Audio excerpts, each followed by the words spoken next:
जुन प्रकारले अहिले हालैमा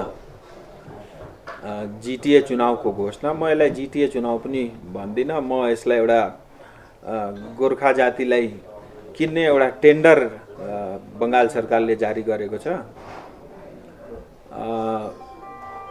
यसलाई म कसरी हेर्दैछु भने, हेर्नुहोस्, अगर वास्तवमा पश्चिम बङ्गाल सरकार गोर्खा प्रति अथवा यो क्षेत्रको प्रति ईमानदार थियो भने आज गैर संवैधानिक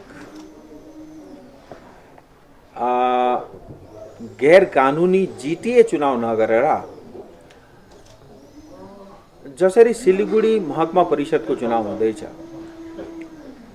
त्यसरी नै अगर ममता दिदीले दार्जिलिङ हिल्समा पञ्चायत चुनावको घोषणा गर्नु भएको थियो भने म त्यसलाई स्वागत जनाउँथे र सम्पूर्ण बीजेपी लगायत हामीहरू सबै एलायन्स पार्टीका साथीहरू पनि त्यसमा भाग लिन्थ्यौँ। किनभने पञ्चायत चुनावको खाँचो र आवश्यकता म देख्छु पनि। 2000 देखि 2022 सुन कमसेकम 2200 करोड रुपैयाँ जुन पञ्चायती राज सिस्टमका अन्तर्गत आएर मतलब यो क्षेत्रमा विकास कार्य हुने थियो त्यो आज रोकिएको छ। र एकपल्ट फेरि पनि जुन गोर्खाप्रति आफ्नो अडान भनौँ या एउटा व्यवहार भनौँ या एउटा नीति भनौँ पश्चिम बङ्गाल सरकारको फेरि स्पष्ट देखिँदैछ कि फेरि जिटिए चुनाव गराएर 45 सभासदलाई नोकरी दिएर 10-12 जना अरूलाई नोकरी दिएर सालमा 200 करोड रुपैयाँ पैसा दिएर यो 200 करोड रुपैयाँले गोर्खा जातिलाई किन्ने फेरि एउटा षड्यन्त्र हुँदैछ र म यसको घोर विरोध गर्छु, व्यक्तिगत रूपले पनि पार्टीगत रूपले पनि। र म एउटै सन्देश हामीहरूका सबै प्रेस मार्फत सम्पूर्ण जनता लगायत सबै पोलिटिकल पार्टीका नेतृत्वलाई पनि यही भन्न चाहन्छु, यसलाई म एउटा अवसरका रूपमा पनि हेर्दैछु र जुन प्रकारको नीति पश्चिम बङ्गाल सरकारको छ यसको सबैले मिलेर हामीले विरोध गर्नुपर्छ। अन्यथा अलरेडी हामीहरू अन्यलतामा अन्धकारमा छौँ, अझै हामीहरूको अस्तित्व मासिएर जाने मतलब पुरै प्रमाणै छ मसँग। यो चुनावमा जति पनि जाति प्रेमी भाषा प्रेमी गोर्खा प्रेमी छौँ हामीहरूले भाग लिनु हुँदैन र एउटा अर्को पनि प्रश्न अवश्य सबैका मनमा छ कि मतलब चलो हामीहरू जिटिए चुनावमा भाग नलिउँ तर केन्द्र सरकारको चाहिँ योजना के छ, केन्द्र सरकारले चाहिँ के दिन्छ भन्ने एउटा स्वाभाविक रूपमा एउटा मनमा सबैको एउटा शङ्का पनि छ। हेर्नुहोस्, म स्पष्ट भन्न चाहन्छु, धेरै ऐतिहासिक भूलहरू भएका छन्। ब्रिटिस पालादेखि लिएर अहिलेसम्म हामीहरूले यो क्षेत्रमा हामीहरूबाट भनौँ, म कुनै नेताको नाम त लिन्न, तर पनि भूलहरू भएका छन्। ती सबै भूलहरू सुधार्न पनि समय लाग्छ र गोर्खा जातिले चाहेको स्थायी समाधान भनिराख्नु पर्दैन, अलग राज्य गोर्खाल्यान्ड नै हो र यी सबै विषयवस्तुमा समय पनि लाग्छ। यति सरल पनि छैन कि मतलब मैले घोषणा गर्दै या केन्द्र सरकारले मैले भनिसक्दा घोषणा गर्दिनँ, त्यति सरल पनि छैन। तर भए पनि एउटा पोजिटिभ के छ भने वार्ता सुरु भइसकिरहेछ, वार्ता डिस्कसन सुरु भयो, सबैले आफ्नो कुरा राम्रोसँग राखे, इन्क्लुडिङ हामीहरूका अध्यक्ष अहिले साथै हुनुहुन्छ र जब एउटा पोजिटिभ वातावरणमा वार्ता स्टार्ट भयो, पश्चिम बङ्गाल सरकारलाई पनि त्यसको हिस्सा बनायौँ है, हामीहरूको धेरै पार्टीको रिप्रेजेन्टेटिभहरू पनि त्यसका हिस्सा थिए। तर अचानक त्यो वार्तालाई खतम पार्नका लागि मास्नका लागि आएर एकाएक आज जिटिए चुनावमा गराउँछु भनेको यसको सबैले मिलेर विरोध पनि गर्छ। व्यक्तिगत रूपले मैले अघि पनि भने म यसको विरोध गर्छु र जो पनि एगेन्स्ट जिटिए खडा हुन्छ म त्यसका साथमा उभिएको हुन्छु। किनभने राजनीति आफ्नो जग्गा छ, तर कुनै राजनेताले गर्दा कुनै पनि क्षेत्रको या गोर्खा जातिको या कुनै पनि समाजको भविष्य अन्धकारमा जान दिनु हुँदैन। अनि एकपल्ट अगर हामीहरूले यो जिटिए चुनावमा गयौँ भने मतलब हामीहरूको मतलब आउने पिँढीले पनि हामीलाई माफ गर्नेवाला छैन र यो जातिप्रति जुन जिटिएको एउटा कलङ्क छ त्यो म एटलिस्ट म आफूमाथि चाहिँ लिन चाहदिनँ। यति नै भन्नु थियो। अरू तपाईँहरूको केही प्रश्न छ भने? राजुजी, एउटा कुरा के रहेछ नि, तपाईँले भन्नुभयो नि मेडिकल कलेज दिन सकेको छ, भएर तपाईँहरूलाई मान्छे किन ट्रस्ट गर्नु र तपाईँको यो शब्दलाई किन मान्छे विश्वास गर्नु? आपकी सरलता के लिए। देखिए, हमारा जो मांग है या हमारा जो डिमांड है या हमारा जो सपने हैं वो यूनिवर्सिटी नहीं है, वो डेवलपमेंट नहीं है, वो विकास नहीं है। और बहुत सरल है यूनिवर्सिटी देना या कोई भी डेवलपमेंट करना, हमारी वो प्रायोरिटी नहीं है और मेरी भी वो प्रायोरिटी नहीं है। ठीक है, वो एक मतलब आवश्यकता है, मैं समझता हूँ। बट आज जो पश्चिम बंगाल में विशेष करके दार्जिलिंग तराई डूवर्स की स्थिति है, मुझे लगता है हम मीडिया के साथियों को भी इसको बहुत गंभीरता से समझने की आवश्यकता है। आप देखिए, पंचायत चुनाव नहीं होता, किसी भी तरह का चुनाव नहीं होता, जीटीए जैसे एक गैर संवैधानिक जो है अनकॉन्स्टिट्यूशनल बॉडी थोपा जाता है। और आप मेरे से प्रश्न कर रहे हैं। देखिए, ये सब प्रश्न आप कभी राज्य सरकार से करिए ना, कभी मुख्यमंत्री से करिए, या जो नेता उनके साथ खड़े हैं उनसे करिए। आप उनको ये पूछिए 2011 से 2022 11 सालों में अगर कोई जीटीए ने अपने पैसे से, अपने कानून से, अपनी पावर से अगर एक ब्रिज बनाया हो तो मुझे दिखा दो, मैं मान जाऊंगा, मैं उनको खदा पहना के आ जाऊंगा। ऐसा नहीं हुआ। हुआ ये कि बहुत थोड़ी लोगों की पहुंच बनी। कलकत्ता पश्चिम बंगाल सरकार के आदेश के अनुसार उन्होंने काम किया, वो मालामाल हुए। जनता अन्योलता में है और ये जनता गोरखा है। मैं उसी जात से आता हूँ और मैं ये होने नहीं दे सकता और ये होते हुए ज़्यादा लंबा देख भी नहीं सकता। मैं इससे पहले भी कहा हूँ, चाहे राज्य सरकार, केंद्र सरकार कोई भी करे, लेकिन समाधान, संवैधानिक समाधान होना आवश्यक है। नहीं तो इसी तरह जो है, जब देश आज़ाद हुआ था पश्चिम बंगाल सबसे आगे था, पश्चिम बंगाल में दार्जिलिंग उससे भी आगे था, लेकिन ग्रेजुअली चलते चलते हम अंधकार की ओर जो है जा रहे हैं। मुझे लगता है इसका अंत होना चाहिए। पंचायत चुनाव के बारे में बात किया था आपने। पंचायत चुनाव तो सेंट्रल के हाथ में लटका हुआ ना। आपने 2 टायर भी करो और 3 टायर भी करो, सेंट्रल गवर्नमेंट का मतलब इशारा से तो होगा। देखिए, अच्छा गवर्नमेंट ऑफ वेस्ट बंगाल का तो 1 टायर करने का अच्छा हुआ आपने प्रश्न पूछ लिया। मैं बाई चांस मोबाइल में ही, अब मुझे पता नहीं है, सपने आ रहे थे कि आप मिलोगे और पूछोगे जरूर, तो मेरे पास ये पत्र है 2020 का, डियर श्री MV राव को लिखा गया। आप चेक करना, ये पश्चिम बंगाल पंचायती राज के IAS अफसर हैं। MV Rao, additional chief secretary Panchayati and rural development पश्चिम बंगाल सरकार। ये पत्र लिखा और ये भारत सरकार की तरफ से चिट्ठी है, joint secretary government of India, ministry of Panchayati Raj. मैं इसका ज़्यादा लंबा नहीं पढ़ूंगा, सिर्फ लास्ट पेयर है। I therefore request you to take immediate necessary step to conducting gram panchayat election in the hilly area of Darjeeling district so that they become eligible to draw 14th Finance Commission grants onwards and take up development activity towards delivering basic service to their citizen। बाकी मैं नहीं बोलता, सब लिखा हुआ है। पंचायत चुनाव घोषणा कराने के लिए पश्चिम बंगाल सरकार को किसी ने नहीं रोका। जानबूझ के पंचायत चुनाव नहीं कराना और अवैध तरीके से, क्योंकि ये संवैधानिक चुनाव है, ये इलेक्शन कमीशन कराता है, लेकिन इसको नहीं कराना और गैर संवैधानिक चुनाव कराना, जिसको यहाँ के SD और BDO या ममता दीदी के चमचे कराते हैं। और मैं फिर कहता हूँ, जिम्मेदारी के साथ, अगर मैं सांसद रहते हुए ये होता है तो मुझे लगता है ये मेरे लिए भी अपराध है। विशेष अहिले घरि दार्जिलिङ पहाडमा भने जिटिए चुनाव लिएर गर्मागर्मी भइरहेको छ है। विशेष त्यसको तपाईले हिजो मात्रै सिलगढीमा आएर विरोध पनि जनाउनु भयो है। अनि अहिले गोर्खा जनमुक्ति मोर्चा अध्यक्ष विमल गुरुङज्यू आमरण अनसनको निम्ति निस्किसक्नु अथवा सुरु भयो आजबाट है। अनि तपाईले हिजो भन्नुहुन्थ्यो यो जिटिए चुनावलाई लिएर तपाईँ रोडमा उत्रिनुहुन्छ, यो कहिले उत्रिनुहुन्छ? अनि जुन प्रकारले विमल गुरुङज्यू आफ्नो अनसनमा उत्रिनु भएको छ त्योतर्फ तपाईको के कस्तो विचार छ? एउटा दाजु, एउटा त याद राख्नुहोस्, मेरो विरोध अनित थापा, विमल गुरुङ या हाम्रा पार्टीका अजय एडवर्डजीलाई विरोध गरेको होइन। मैले पश्चिम बंगाल सरकारलाई पनि विरोध गरेको होइन। पश्चिम बंगाल सरकारको नियत र रवैया जुन गोर्खाप्रति छ त्यसको विरोध गरेको। अर्को कुरो, जहाँसम्म तपाईँले विमल गुरुङजीको कुरा गर्नुभयो, हेर्नुहोस्, जो व्यक्ति पनि या कुनै पार्टीको अध्यक्ष या इन्डिभिजुअल आफ्नो क्यापेसिटीमा यो बेलामा जातिका पक्षमा कुनै उभिएको हुन्छ, मैले अघि पनि भने म साथमा छु।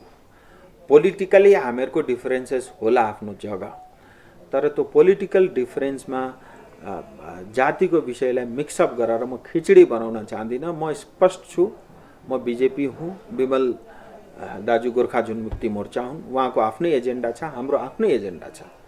तर पनि आज जिटिए चुनावको विरोध गरेर उहाँ अनसनमा बस्नुहुन्छ भने मेरो शुभकामना पनि छ, मेरो जति सहयोग मबाट हुनसक्छ त्यो पनि छ र साथमा उभिनुपर्छ। तेस्रो कुरो तपाईँले सोध्नुभयो, तपाईँले विरोध गर्ने, सडकमा उत्रिने, कहिले उत्रिने, कसरी उत्रिने, कहाँबाट हाम फाल्ने कुरा गर्नुभयो। म अहिले पनि प्रयासरत छु। कोर्टका थ्रु कानुनी प्रक्रियाले, किन भन्दा ममता दिदीले त सुन्दैन पनि, सुन्ने रहेन रहेछ पनि भन्ने स्पष्ट भइसक्यो अडान उहाँको। उहाँले त मासेरै छोड्छु, मतलब के अरे त्यो आतङ्कवादी माथि बुलडोजर युपीमा चलाएको गोर्खा माथि म बुलडोजर चलाएरै छोड्छु, उहाँले कसम खाइसक्नु भएको छ। र म अहिले पनि प्रयासरत छु कोर्टका थ्रु लिगली जिटिए, अझै पनि हामीहरूसँग धेरै टुल्सहरू छन्।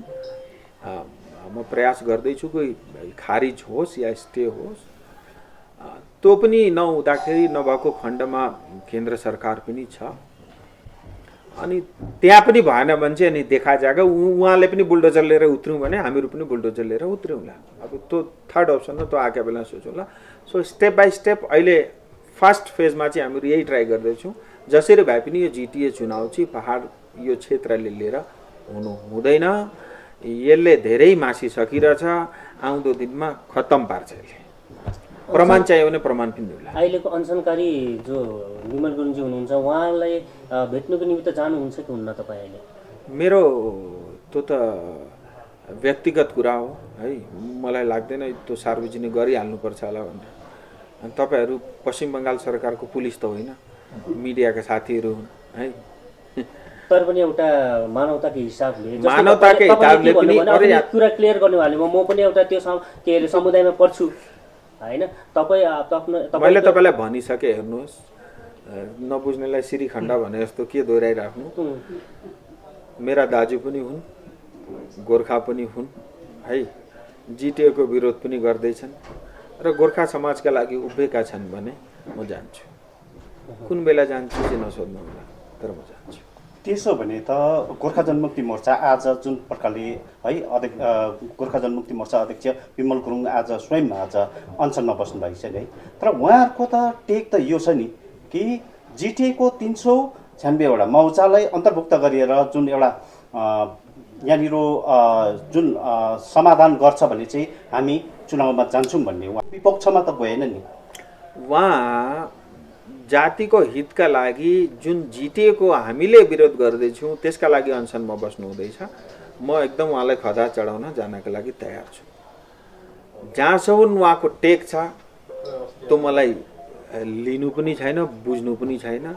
मौजा त छोडिदिनु, ममता दिदीले मोजा पनि दिँदिन न हो। थर्ड इज, मैले अघि पनि भने, उहाँ अर्कै पोलिटिकल पार्टीको नेता हो, अध्यक्ष हो है, उहाँ अर्कै मतलब आफ्नै पोलिटिकल पार्टीको जेपी नड्डा हो, हामीहरूको पार्टी र अध्यक्ष अर्कै हुन्।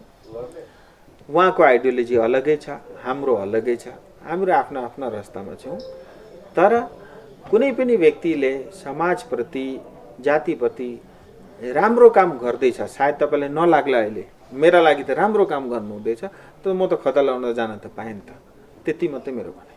राजु, तपाईँले एउटा कुरा के गर्नुभयो भने अहिले नबुझ्नेलाई त्यो होइन के जोड्नु भयो त्यहाँनिर घुटबाको के अब तपाईँ आफ्नो कार्यमा एकदम कन्फिडेन्ट पनि देखिरहेको छौँ, तर यहाँनिर जनता त्यसै मूर्ख त भइरहेको छ। किन हेर्नुहोस्, तपाईँको कार्यकाल सिद्धै नै लागिरहेको छ होइन। अब 24 लाख मोटामोटी होइन, केही भनौँ वर्ष मात्रै छ, थोरै समय छ। यो थोरै समयमा तपाईँको पक्षबाट तपाईँले दिन्छु पनि भन्दै आउनुभएको छ, तर अहिले दार्जिलिङको जनता तपाईँले भइहाल्छमा नै बसिरहेको छ यो भइहाल्छ, कहिलेसम्म हुन्छ, तपाईँहरूले कहिलेसम्म दिन्छ त्यो तपाईँको यतिन्जेल अब टुङ्गिने तपाईँको शासन टुङ्गिने समयसम्म त तपाईँले स्पष्ट रूपमा भन्नु सक्नु भएको छैन भने अब कहिले भन्ने, अनि यो पनि अलिक स्पष्ट गराउनुहोस्। इस देरी के लिए खेद है भन्छन् नि, म बुझ्छु ती सबै कुराहरू। एन्ड तपाईँले जुन प्रश्न गर्नुहुँदैछ आज लगभग सबै हरेक व्यक्तिको मनमा नै त्यही प्रश्न छ। सरकारले ठानेको दिन 3-4-5 दिनको काम हो, तर मैले अघि पनि भने हेर्नुहोस्, हामीहरूले सायद यहाँ होइन होला, अघि प्रेसमा मैले त्यही कुरा मैले त्यहाँ पनि राखेँ। हामीहरूले मागेको कुनै जिटिए जस्तो व्यवस्था त होइन, हिल काउन्सिल पनि होइन, र भारतीय जनता पार्टीले स्थायी समाधान लेखेको र गोर्खा जातिले चाहेको भनेको अझै त्योभन्दा बढी ठुलो एउटा संवैधानिक चिज हो। मलाई थाहा छ त्यो पूर्तिका लागि कति मतलब खाना पूर्तिदेखि लिएर कति काम गर्नुपर्छ भन्ने, र समय लाग्दैछ, त्यो कुरा म पनि बुझ्छु। तर विश्वास राख्नुहोस्, भारतीय जनता पार्टी हो, यही नरेन्द्र मोदीको सरकार हो, यही अमित शाहजी हो, र म पनि एउटा गोर्खा जातिको सांसद पनि हुँ है। मलाई पनि एउटा प्रमाण गर्नु छ कि म मणिपुरमा जन्मे तापनि मेरो शरीरको नसामा एउटै रगत बग्दैछ भन्ने कुरा मेरा लागि त झन् अरू एलायन्स पार्टीका साथी भन्दा जिम्मेदारी र जवाबदेही बेसी छ। त्यो कुरा म पनि बुझ्छु। मेरो स्पष्ट अडान मैले अस्ति पनि राखेँ, अगर मेरो जातिका लागि मैले केही गर्न सकिनँ भने म धिक्कारछु यो राजनीतिलाई। राजनीति मेरो कुनै पेशा पनि होइन। विश्वास राख्नुहोस्, अवश्य हुन्छ, ठुलै हुन्छ, ठोस हुन्छ। तर अब धेरै कुराहरू सरकारले नगरिकन पार्लियामेन्टमा केही कुरा नबोलिकन मैले आएर गडाङमा सबै हुँ भनेर बोल्दा पनि मिल्दैन। तर विश्वास राख्नु, म त्यही त प्रयास गर्दैछु। म दिल्ली बसेर अस्ति मिलन दालाई पनि भने 3 साल भइसक्यो, झिङ्गा मार्दै बसेको त छुइनँ, केही त गर्दै। हेर्नुहोस् आज सुन मैले मतलब व्यक्तिगत मेरा लागि केही पनि मैले गरेको छुइनँ। जति पनि प्रयास गर्दैछु 5 साल मैले त्यसको बादको पनि सोचेको छुइनँ। अगर 5 साल पनि मैले मेरा क्षेत्रका लागि, मेरा जातिका लागि, समाजका लागि केही गर्न पाइनँ भने यो मेरा लागि पनि एउटा ठुलो कलङ्क हो जस्तो मलाई लाग्छ। विश्वास राख्नुहोस्, त्यही भन्नु सक्छु। यस्तो कुरा भयो तपाईँको, एकपट्टि शङ्कास्पद कुरा निस्क्यो तपाईँको उत्तर है। एकपट्टि तपाईँले भन्नुहुँदैछ विश्वास राख्नुहोस्, अर्कोपट्टि तपाईँले पनि खुदै भन्नुहुँदैछ कि नभएको खण्डमा म आफ्नो यस राजनीतिक क्यारियरलाई धिक्कारछु। त्यो होइन, त्यो रबर जस्तो यसरी नतान्नु कि मैले तपाईँलाई भनेको कुरा बुझ्नु। मैले भन्न खोजेको म विश्वास छ। हेर्नुहोस्, जब आदमी कन्फिडेन्ट हुन्छ नि तब मात्रै बोल्छ, चोरले बोल्न सक्दैन। बुझ्नु नि, मलाई थाहा छ। मतलब मेरो आवश्यकता यो राजनीतिमा गोर्खा जातिका लागि कति छ भन्नु त भन्नु हुँदैन, ठुला कुरा गरेर यस्तो हुन्छ। तर म भर्खरै एउटा कार्यक्रममा पनि गएर आएँ, मेरो जातिले जब तक न्याय पाउँदैन तब तक म राजनीति गर्छु भनेर त्यहाँ आएँ। तर दुईटै कुरा अलग अलग भन्दै छुइनँ। मलाई विश्वास छ त्यो पार्टीले मलाई त्यति त भनिदिरहेछ होला नि, म गर्छु नआत्ती भनेर। 24 घण्टा गृहमन्त्रीको आगेपछि हिजो अस्ति पनि घुमे, तपाईँले देख्नुभयो, घुमिरहेको छु। चुप लागेर त बस्दिनँ नि सर, म त बस 2 साल कसरी निकाल्दो, म त भाग्छु त भनेर बस्दिनँ होला नि। सो विश्वास राख्नुहोस्, मतलब भारत सरकारभन्दा ठुलो केही पनि होइन। अनि यो सरकारले ठानेको कुरा गरेको छ। हामीहरूकामा समय लाग्दैछ, किनभने त्यति इजी पनि छैन। हेर्नुहोस् है, पश्चिम बङ्गालका लागि यो पनि आफ्नो आफ्ना एउटा कश्मीर जस्तो सिचुएसन छ दार्जिलिङको। सो त्यही भएर समय लाग्दैछ। धेरै अध्ययनहरू चल्दैछन्, धेरै व्यक्तिहरूले आफ्नो त्यसमा इन्भल्भ पनि छन्, धेरै मसिनरीहरूले काम पनि गर्दैछन्। अब त्योभन्दा अझै खुलस्त के भन्नु। राजुजी, तपाईँले भन्नुभयो नि केही टाइम लाग्दैछ, 24 को अगाडिसम्म टाइम लागोस् त्यो फुलफिल हुनको लागि। तपाईँले त्यो टाइम त ठिकै छ, तपाईँ जनतासँग मागिराख्नु भयो। त्यो अगाडिको कुरो के आउँदैछन्, एडुकेसन इन्फ्रास्ट्रक्चरको लागि एउटा सेन्ट्रल युनिभर्सिटी तपाईँले किन प्रयास नगरेको दार्जिलिङको लागि? किन तपाईँ एउटा एमपी आज तपाईँ विभिन्न यार दादा एक बात बताओ, रट के ही आए हो आप तो। मैं एक बात बताता हूँ, आप मेरे से सेंट्रल यूनिवर्सिटी पूछ रहे हो, वो तो मैं कर ही रहा हूँ, ठीक है। मैं अभी आपसे पूछता हूँ, बंगाल सरकार को केंद्र सरकार ने ये कहा कि आप दोनों मेडिकल जो आपके जो अस्पताल है दार्जिलिंग कालिम्पोंग, उसको मेडिकल कॉलेज में अपग्रेड करो। क्यों नहीं किया? आपने तो कभी नहीं पूछा। पश्चिम बंगाल सरकारी यूनिवर्सिटी से चला आपको ज़्यादा लगाव है, मुझे लगता है आपको वहाँ से आपको डिग्री लेना होगा, मैं समझ सकता हूँ। दीदी ने तो यूनिवर्सिटी खोलने के लिए घोषणा भी कर दिया, एक अपॉइंट भी कर दिया वीसी को। कहाँ है? मैं तो खोज रहा हूँ, मिल नहीं रहे। मुझे लगता है ये सब बेकार की बात है, कोई दम नहीं है। असली बात ये है कि हमारी समस्या उससे कई बड़ी है, उसका समाधान पहले होना है। मैं एम्स भी लाऊंगा, यूनिवर्सिटी भी लाऊंगा, हाई कोर्ट भी लाऊंगा, और कौन कौन सा कोर्ट चाहिए सब लिख के दो, मैं सब लाऊंगा।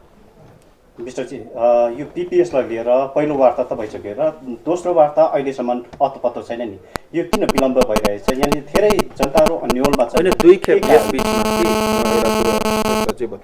दुई खेप यस बीचमा पश्चिम बङ्गालसँग पनि बात भयो है, उहाँहरूलाई पनि समय हामीहरूले माग्यो। किन भन्दा लास्ट मिटिङमा हामीले सबैले आफ्नो कुरा राख्यौँ। पश्चिम बङ्गाल सरकारको भने एउटा रिप्रेजेन्टेटिभ खानापूर्तिका लागि त पठायो एउटा क्लर्कलाई, क्लर्क त भन्नु हुँदैन, एउटा मतलब अफसरै थिए, ऊ दिल्लीमा बस्छन्, जति पनि आफ्नो रिप्रेजेन्टेटिभ हुन्, आइएसए हुन्। तर जे भने पनि उहाँले मतलब बोल्ने काम त गरेन, खालि खानापूर्ति लेख्ने काम मात्रै गरे। र हामीले एउटा कुरो बुझ्यौँ कि पश्चिम बङ्गाल सरकार खालि सुन्न आएको भनेर। यो पालिका वार्तामा हामीहरू चाहन्छौँ पश्चिम बङ्गाल सरकारले पनि मुख खोलोस् भनेर। त्यसै प्रतीक्षामा हामीहरू छौँ। मतलब अहिले चुनाव आउँदैछ, म त्यो कुरा भन्न सायद उचित हुँदैन होला, तर चाँडै नै यस विषयमा गृहमन्त्रीले निर्णय गर्नुहुन्छ। एउटा मौका अझै पनि दिन्छौँ है, फाँसी कसैले लगाउन जाँदैछ, अझै पनि एउटा प्रयास हुन्छ। आए पनि ठिकै छन्, आएनन् भने त्यसका बादमा जे घोषणा हुने हो त्यो घोषणा हुन्छ। कहिलेसम्म चाहिँ त्रिपक्ष वार्ताको टोका खोलिने? गाह्रो हुन्छ नि हो तोकेर बोल्दा राजनीतिमा, तर चाँडै हुन्छ। अनि यो त तपाईँहरूको आश्वासन नै मात्रै रहिरहेछ नि। पछिल्लो समयदेखि बिजेपीले आश्वासन मात्रै, गोर्खा जातिमा आश्वासन मात्रै दिइरहेको छ भन्ने आरोपहरू छन्। चलो तपाईँले भनेको कुरा माने, आश्वासन दिइरहेको छ, तर कसैलाई मारेको त छैन। तर आश्वासन बाहेक केही पनि दिनु सकेको छैन भन्ने छ। अब त्यो दिएका दिन तपाईँले सोध्नु, त्यस दिन तपाईँको क्वेसनको उ त नै चेन्ज हुन्छ। नपाउन्जेल त स्वाभाविक हो है, तपाईँ जस्ता धेरै अरू पनि बुद्धिमानी व्यक्तिहरू छन् जसका मनमा यो स्वाभाविक कुरा आउँछ। गरेका कुरा साह्रै देखिदिँदैन है, कसैले एप्रिसिएट पनि गर्दैन। चिया बगानका लागि आज 380 रुपियाँ कमान बस्तीमा बस्नेलाई हाजिरा कानुन पास भयो, सब कुछ भयो, अरू स्टेटमा लागू पनि भयो, पश्चिम बङ्गालले रुलै बनाएको छैन। कसले सोध्ने, कसलाई चाहिँ सोध्ने है? यहाँ त चन्दा उठाएर मान्छे टापिएर कता छन् जनता नै छैन। एनिवे, धेरै धेरै धन्यवाद, थ्याङ्क यू।